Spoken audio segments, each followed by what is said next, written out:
विभिन्न मांगों को लेकर आज बिहार की राजधानी पटना में देशव्यापी प्रदर्शन किया गया। महिला एवं पुरुषों के द्वारा इस दौरान लगातार भागीदारी निभाई गई। विभिन्न संगठनों के महिला पुरुष कार्यकर्ता मौके पर मौजूद रहे। सरकार के खिलाफ नारेबाजी की, अपनी मांगों के समर्थन में लगातार आवाज बुलंद की।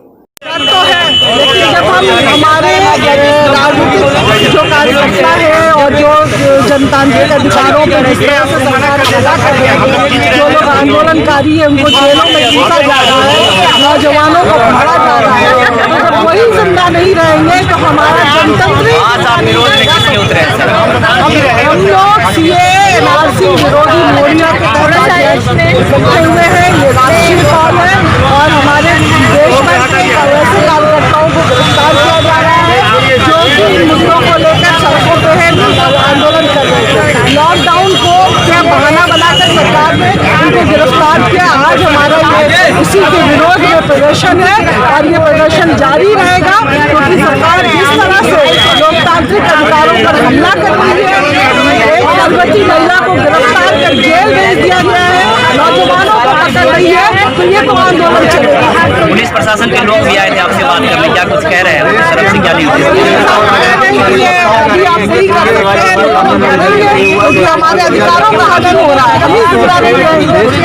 कोरोना से लड़ने की बात सरकार हमारी बात माने, हम नहीं करेंगे। सड़कों पे आने का शौक तो है नहीं, लेकिन हमारे कार्यकर्ताओं को, नौजवान को, एक महिला जिसको आप कहते हैं कि भाई मास्क पहनने का मतलब ये नहीं है कि हम लोग अपनी जुबान को दबा करके रखें। यही मांग करते हैं देश के अंदर छात्र, नौजवान, सामाजिक कार्यकर्ता सड़क पर उतरे हैं और इस बात के साथ आह्वान कर रहे हैं कि अगर ये सरकार हमारी मांगों को, हमारे स्वास्थ्य को, हमारे रोजगार को मुहैया नहीं कराती है, हम सरकार के साथ जिस तरह से आजादी के समय में गांधी जी ने असहयोग आंदोलन किया था, तो जनता बहुत ही इसका सहयोग किया है। इस तरह के सोशल गैदरिंग करने के लिए परमिशन की जरूरत होती है। आज जनता असहयोग आंदोलन के रूप में सड़कों पर उतर गई है। अगर इस बात से भी सरकार नहीं चलेगी, आने वाले दिनों में उसको मेंटेन किया जाता है। उनको जो भी डिस्ट्रिक्ट मजिस्ट्रेट से बात करना होता है, ऑब्वियसली वो किया गया होगा हमारे ऑर्गेनाइजेशंस की तरफ से।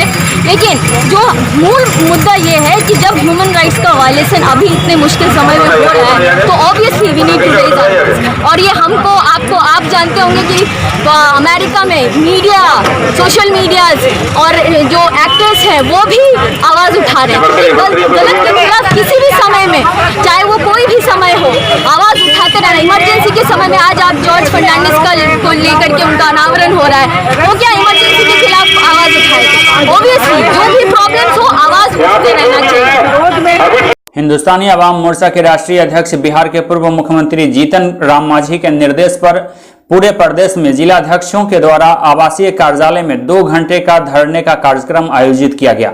हम पार्टी के पटना कार्यालय में भी धरना प्रदर्शन का कार्यक्रम किया गया। पूर्व मुख्यमंत्री जीतन राम मांझी ने इस दौरान पत्रकारों से बातचीत की और बताया कि इस धरने का उद्देश्य क्या है। बिहार ही नहीं, देश ही नहीं, संसार में आज एक ऐसी त्रासदी कोरोना के नाम पर है जिससे हम लोग सब संत्रस्त हैं। लेकिन इस काल को ठीक से डील करने में केंद्र सरकार, हम समझते हैं कि कारण कि अगर 10 मार्च को नरेंद्र मोदी जी कह देते कि 25 से 24 से हम लॉकडाउन करेंगे, जो मजदूर जहाँ हैं अपना चले जाइए घर, हम समझते हैं किसी मजदूर को कोई दिक्कत नहीं होती, सब अपना घर चलाए। आज ऐसा न करके एकाएक घोषणा की जिसके चलते हजारों हजार मजदूर 1.5 हजार किलोमीटर से पैदल आकर के, 1000 किलोमीटर से पैदल आकर के, भूखे मर करके, रिक्शा से, टमटम से, गर्भवती हमारी बेटियां चली, रास्ते में डिलीवरी हुआ, इस तरह से घर पर यहाँ पर आए हैं। तो ये जानबूझ करके केंद्र सरकार के द्वारा हमारे प्रवासी मजदूरों को आज रही बात, राज्य सरकार क्वारंटाइन के नाम पर सारी व्यवस्था का जिम्मेवारी लिया, सारी व्यवस्था की घोषणा की। ताबड़तोड़ माननीय मुख्यमंत्री जी ने रिव्यू किया, निर्देश जारी किया, लेकिन माननीय मुख्यमंत्री जी के आदेश का अनुपालन हम समझते हैं कि 10% भी नहीं हुआ। और इसकी चर्चा वीडियो कॉन्फ्रेंसिंग में हम माननीय मुख्यमंत्री से कहा था कि आप सभी पदाधिकारियों पर सारा काम छोड़ दिए हैं, इसके चलते ये बात हो रही है। आप जनप्रतिनिधियों को भी इन्वॉल्व कराइए, लेकिन जनप्रतिनिधियों को उन्होंने इन्वॉल्व नहीं कराया और बदस्तूर आज क्वारंटाइन सेंटर पर लूट होते रहा। लूट दो तरह से हुआ। एक तो जितनी संख्या में क्वारंटाइन बताया गया उतनी संख्या में केंद्र पर लोग नहीं रहे, और दूसरी बात जो विहित खाना पीना कपड़ा लत्ता साबुन देना था वो लोगों को नहीं मिला। इसमें गंभीर घोटाला हुआ है। इस चार्ज को हम माननीय मुख्यमंत्री को आगाह करने के बाद भी इसमें सुधार नहीं हुआ, तो आज हम लोग सत्याग्रह के लिए आज हम लोग धरना पर बैठे हैं। दूसरी बात ये है, ठीक है, अभी हमारे साथी बोल रहे थे, माननीय मुख्यमंत्री ने आदेश दिया कि जितने भी राशन कार्ड धारी हैं उनको तो जो सहूलियत मिलना है मिलने करेगा, चाहे अनाज का सवाल हो, पैसा का सवाल हो, लेकिन जिनका आवेदन पेंडिंग है उसको शीघ्र से शीघ्र निस्तारित कर करके आप राशन कार्ड बनाइए। समस्तीपुर जिले के सरायरंजन एवं हलवाई ओपी क्षेत्र के सीमा पर तिसवारा बम्फर के निकट NH 322 पर देर रात एक सड़क एक्सीडेंट की घटना हुई है, जिसमें 7 लोगों को ट्रक से कुचले जाने की खबर आ रही है। 5 लोग इस हादसे में गंभीर रूप से घायल हो गए हैं, जिनका इलाज किया जा रहा है। घटना के बाद सभी घायलों को ग्रामीणों एवं स्थानीय पुलिस के मदद से इलाज के लिए समस्तीपुर के सदर अस्पताल में भर्ती कराया गया है। इस घटना के बाद नाराज हुए ग्रामीणों के द्वारा ट्रक में आग लगा दिया गया। घटना के बाद मौके पर कोहराम मच गई। बिहार के गया जिले के खिजरसराय थाना अंतर्गत उतराव गांव में 23 मई को दिन दहाड़े मुकेश सिंह को अपराधियों ने गला दबाकर हत्या कर दी। नामजद अभियुक्त एवं मुख्य आरोपी पकड़ से बाहर हैं। पुलिस पकड़ने में कतरा रही है। इस बात को लेकर परिजनों में नाराजगी है। पीड़ित परिवार से मिलने राष्ट्रीय जन पार्टी के राष्ट्रीय महासचिव एवं समाज सेवी शैलेंद्र कुमार पहुंचे थे। पीड़ित परिजनों से मुलाकात की, न्याय दिलाने का भरोसा दिलाया। पीड़ित परिवार को आर्थिक मदद भी किया। इसके साथ ही उन्होंने कहा है कि बिहार में वर्तमान सरकार की जो हालात है, यह देखा जा सकता है कि लॉकडाउन में भी अपराधी किस कदर बेलगाम हैं। घटनाओं को लगातार अंजाम दिया जाना कहीं न कहीं सरकार एवं उसके सिस्टम पर सवाल खड़ा करता है। हमारा भाई मुकेश कुमार गांव में जनरल स्टोर चलाते हैं, जनरल दुकान, और अपना परिवार का भरण पोषण करते हैं। 23 तारीख को सुबह में बगल में एक पंडित बिघा ग्राम है, वहाँ के भोटी यादव इसका पुराना मित्र है, पुराना मित्र था और है भी। तो सुबह में 7:30 बजे के करीब मुकेश जी के पास कॉल किया, तो ये सोए हुए थे, उस समय कॉल को उठाए नहीं, रिसीव नहीं किए। इसके बाद 7:30 से 10 मिनट के बाद 15 मिनट बाद भोटी यादव यहाँ आ पहुँचा घर पे मेरा, और इसे जगाकर उठाकर अपने साथ ले गया घूमने के लिए। दोनों दोस्त था चले गए। जाने के बाद करीब 10-11 के बीच में मेरी माँ खोजने के लिए गई, क्योंकि खाया नहीं था सुबह से। जब माँ उसके घर पे गई तो भोटी यादव की माँ बोली कि चला गया है। तो फिर माँ लौटने लगी, तो रास्ते में एक सरैया के 100 जी कोई थे, राम जी 100, वो बोला कि आपका बेटा बैठा हुआ है चमटरोली में। इसके बाद माँ फिर लौट करके चमटरोली चली गई, तो वहाँ देखा कि भोटी यादव के साथ बैठा हुआ है। उस जगह पे रंजन यादव और धूरी यादव का 2 बेटा, उसमें एक महेश यादव और मंझला यादव, ये सब एक जगह पे बैठा हुआ था। तो मम्मी इसको लेके आने लगी, तो उसमें भोटी यादव कहा कि से आप ऐसा है कि चले आते हैं इधर चमटोली में आप। तो माँ बोली कि हम घर में ही रहते हैं, एक ही हैं माँ और बेटा, तो हम नहीं खोजेंगे तो कौन खोजेगा बेटा को। इसके लिए माँ बोली। तो फिर भोटी यादव हाथ छुड़ा ली माँ से और कहा कि आप जाइए, हम 10 मिनट के बाद इसको पहुँचा देंगे। फिर माँ ने फिक्र हो गई कि दोस्त है, पहुँचा देंगे। इसके बाद करीब 2 घंटे के बाद 12 बजे के करीब माँ स्नान करके पूजा पाठ की। इसके बाद फिर खोजने के लिए गई, तो उसके बाद फिर नहीं पता चला।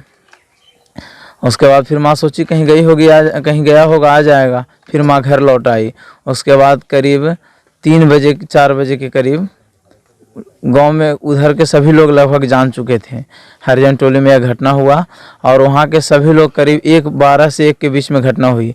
1 बजे के बाद सारे हरिजन टोली में उधर लोग जान गए थे, लेकिन इधर कोई खौफ से नहीं आया कहने के लिए। जो वो ज़्यादा वे मर्डर में थे, ये बंदूक लेकर के सरेआम 10-20 बार घूमा है और लाश लेकर के घुमाया गया है भी। और इसके डर से कोई मतलब हमारे गांव में इन्फॉर्मेशन तक हम लोगों को नहीं मिला कि आपका बेटा मारकर फेंका गया है। तो इतना उसका वर्चस्व और गुंडागर्दी, इससे हम लोग सब सारा गांव डरा हुआ है। और इसके बाद एक व्यक्ति हमारे गांव के एक मालिन है जो उधर चमटोली में गई थी किसी काम से, तो उसको लोग बताया कि वह गिरा हुआ है। तो इसके बाद घर से 2-4 लोग गए कि गिरा हुआ होगा, तो गए लाने के लिए। उसके बाद देखा कि वह तो मार कर फेंका गया है। क्या लगता है क्या कारण है कि उनको मारा गया? कारण कुछ भी नहीं है, और हमारे गांव से या यहाँ से कोई भी लड़ाई वहाँ का नहीं है, आपसी कोई मतभेद नहीं, दोनों में एक अच्छा रिलेशन है। और लेकिन यही ये वर्चस्व, आपसी वर्चस्व के लिए वो जो है इसमें शामिल, ये अपना वर्चस्व जमाना चाहता था पूरे क्षेत्रों में और खुलेआम गुंडागर्दी इसका चलता है यहाँ। और इसी के कारण ये इतना सीधा लड़का था कि इसको कोई अगर 2 लपड़ मार भी दे तो ये उसका जवाब नहीं दे सकता था। लोगों ने मिलकर ये घटना को अंजाम दिया है? इस घटना के अंजाम तो यही 5 लोग, उसमें और एक आधे हरिजन के हैं जिसको नामजद अभी तक खुलासा नहीं हुआ है। पुलिस के पास जब आप गए तो क्या हुआ? पुलिस के पास हम लोगों ने गया तो थाना प्रभारी इसका खुलकर सपोर्ट कर रहे हैं। अच्छा। और यहाँ पर हम लोग थाना प्रभारी को आग्रह किया कि हम लोग का अंतिम जो है वह प्रशासन पर ही विश्वास है, तो प्रशासन भी इसका कोई समर्थन नहीं कर रही है और इसकी कार्रवाई नहीं। एक भोटी यादव जो बुला कर ले गया उसको अरेस्ट कर लिया है। इसके बाद हम लोगों ने नाम जो दिया उसको कोई अरेस्ट नहीं, और मुरेठा बांध कर खुला घूम रहा है। और हमारे गांव से लोग बाज़ार जाते हैं, सरैया बाज़ार, तो बीच में टेक करके उसको डराता है, धमकाता है और गाड़ी से ओवरटेक करके उसको मतलब कि माइंडली डिस्टर्ब करता है। जी। और प्रशासन कोई भी इसकी सुरक्षा नहीं कर रही है। यदि प्रशासन सपोर्ट नहीं करती है जी और उनका वर्चस्व इसी तरह दिखता रहता है जी, आप लोग किस तरह से जाएंगे, आंदोलन कैसे करेंगे? जी, हम लोगों ने सबसे पहले तो शांतिपूर्ण आंदोलन के लिए कहा, और सभी लोगों से, जितने भी प्रशासन क्षेत्र से एवं राजनीतिक क्षेत्र से जितने भी लोग हैं, सभी लोगों को हमने आवेदन किया और फ़ोन करके भी बताया, क्योंकि ये घटना सारे लोग जानते हैं। हम सभी लोगों से आग्रह किया कि हम लोगों को सुरक्षा मिले और इसकी जो घटना है इसका कार्रवाई हो और जो ऐसा काम किया उसको सज़ा मिले।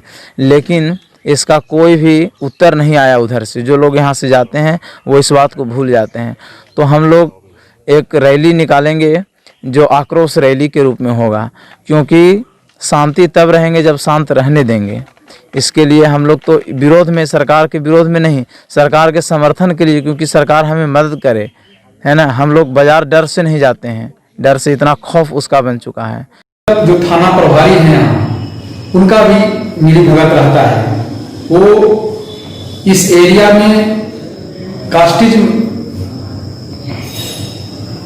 टाइप से करते हैं कि किसी को, इन लोग का जैसा कहना है कि जात पूछ करके अगर पूछते हैं कि हम भूमियार हैं तो ऐसे ही हेलमेट पहने भी हुए रहते हैं तो 2 लाठी जड़ देते हैं। लाइसेंस रहता है तब भी नजायज पैसा मांगते हैं। इस तरह से गांव वाले ने जानकारी दी। इस पे न्याय नहीं मिलता है तो आपके चैनल के माध्यम से मैं आपको बताना चाहता हूं कि मैं गांव वालों के साथ थाने का घेराव करूंगा, डीएसपी साहब का घेराव करूंगा, धरना दूंगा, प्रदर्शन करूंगा।